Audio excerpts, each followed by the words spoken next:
Hi, my name is Erosius Dilomboy. I'm a clinical audiologist and as well as hearing loss educator for Medell, Singapore. In this particular video, we will gonna teach you how to make a lanyard for your Samba 2 audio processor. In this video, we're gonna teach you how to make your own hair clip for Samba 2 audio processor. So what you need is a small clip, a 2mm tube, your Samba 2 adapter, pliers, and of course nylon cord. Okay. A piece about 0.25mm in thickness. The first thing that we need to do, we need to cut a piece of nylon.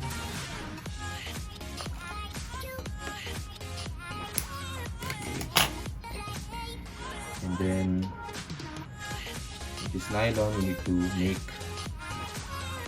a knot. Make a knot, just make a simple knot. This.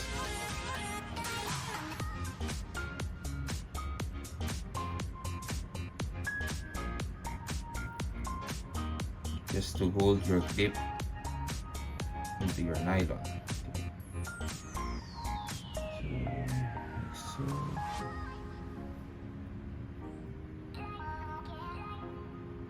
then pull it towards the clip so that it will not be too far away from the knot.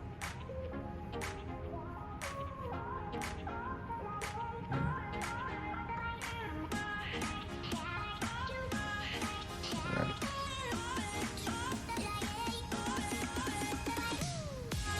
Next that we will do is we need to put a 2mm tube, bring it in, your nylon, yeah, and then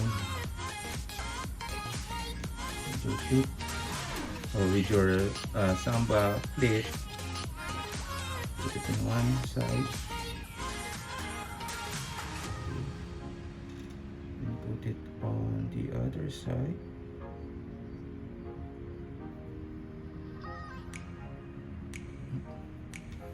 Because there's a small bar there, make sure that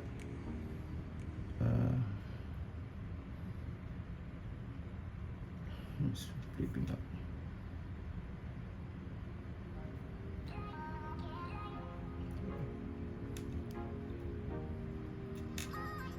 Let's tie it twice.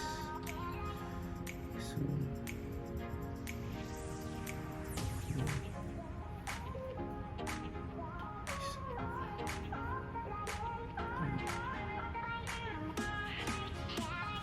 once you have tied it twice, get again your tube.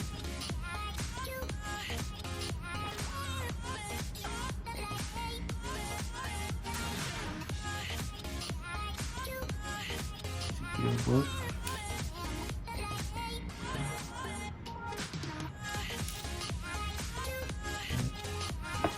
Your pliers.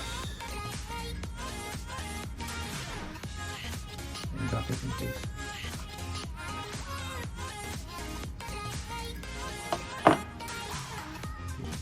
There you have it. Zoom out.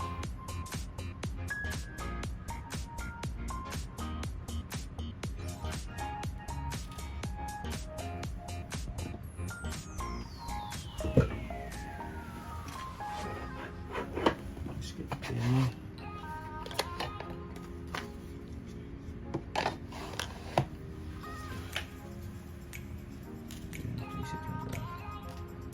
Back.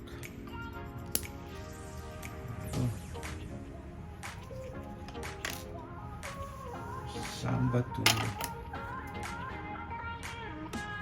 black liner.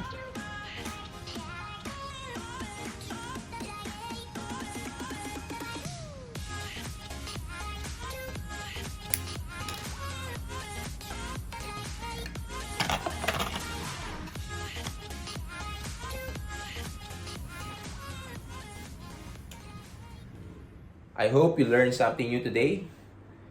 If you're interested in this kind of videos, please hit that subscribe button. And hope to see you in our next videos. Until then, see you soon. Bye.